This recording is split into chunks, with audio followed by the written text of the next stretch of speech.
Alright, boom. So, the Premier League has come to an official end.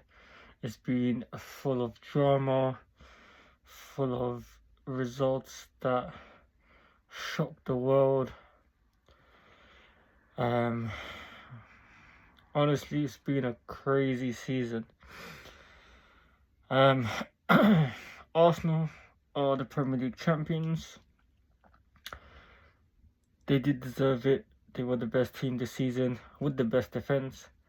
And I think, to be honest, it was always going to be a bit of drama towards the end of the season, but they were always comfortable and looking likely to be the Premier League champions.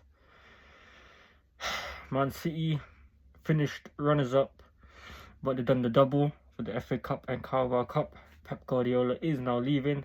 A few other players are also leaving, and Enzo Maresca will be new manager. United finished third, which was a big surprise considering the season they started with.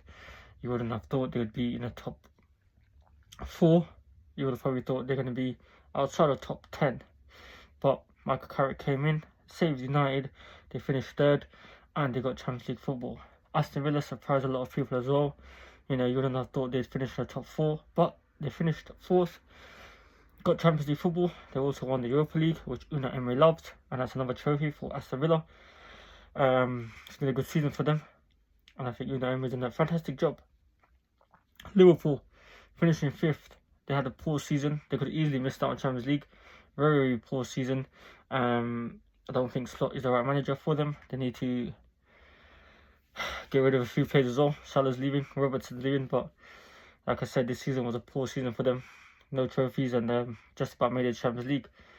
Bournemouth made into Europa League. Could have easily made it into Champions League. Obviously, towards the end of the season, some results went their ways, some didn't. But massive achievement for Bournemouth in the Europa League. Big achievement. Areola, massive job for him, and he's gotten Bournemouth in the Europa League, which is amazing. As for Brighton, same thing, Europa League, big achievement. You wouldn't have thought, as a prediction, Bournemouth or Brighton getting Europa League, but they've gotten Europa League. They deserve it. Towards the end of the season, the results were going their way, and they were performing to that point where they wanted that either Champions League or Europa League, but they got Europa League. Sunderland, big achievement. Underdogs, they've got the Conference League. You wouldn't have thought that as well. Honestly, looking at Sunderland, you think, yeah, they're promoted to the Premier League. I don't think they're going to get top 10. I don't think they'll be in Europe, but they got Europe. It's massive for their fans, massive for the club, and there's only one way up now. Brentford just about missed out. Could have easily got European football. Europa League was there, Conference League was there. Some results toward the end, like I said, it was all about the results towards the end of the season. 1, 2, 3 results.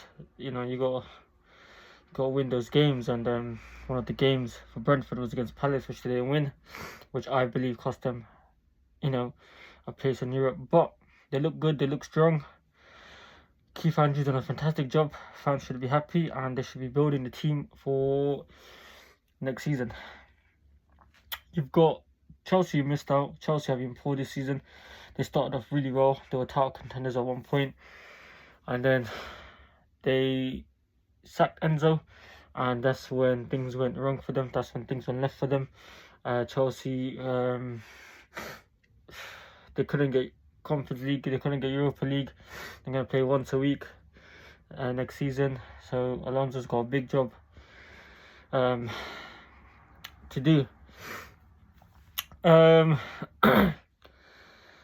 Looking at the likes of Palace, I mean, they've got a Conference League final to play, so it doesn't really matter where they finish in the league. As long as they win a trophy, they win a Conference League, it will be massive for them, a massive achievement, and they would have had a good season as well. Glasner would have done an amazing job for me anyways. I think he's an excellent manager. Newcastle, for me, a few up and down results that haven't been perfect. I think Eddie Howe needs to move on. He's not the right, it's not about being the right manager, it's about how long you've been at a club and how much you can do and how far you can take them. And for me, there's only so far Eddie Howe could take this club, so I think he needs to move on. Spurs survive relegation. I think they're all going to survive. You know, you're going into the last game of the season just needing a point. And if you look at West Ham, the goal difference was terrible. West Ham have been terrible. You know, West Ham have been relegated. Spurs survived. It was a crazy relegation battle, you know, that was involving Leeds and Nottingham Forest at one point, but Forest, excellent season, they survived. Leeds, excellent season, they survived.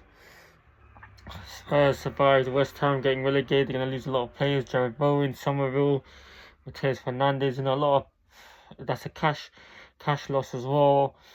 I don't even think Nuno will be the next manager at the club. I think he might end up leaving. It's crazy. But yeah, I mean, it's been a crazy season, full of results, full of drama. You know, some of these underrated teams, some of these underdog teams have made it into Europe, and it's massive for the team. Some of them have won trophies, and that's even more massive. You know, some managers are leaving. I'm hearing Glasner, Areola, you know, Alonso's coming in, Enzo's coming in. But yeah, it's been a crazy season. Still got a Champions League final left, also vs PSG, and then you've got the World Cup. The next season's gonna be crazy. You know, new managers coming in.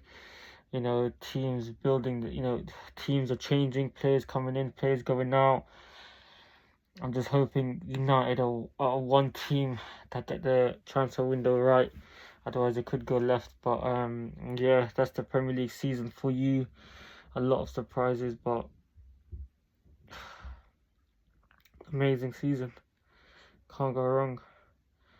Full of drama, but that's what you want. That's what you need. And that's why the Premier League is the best league in the world.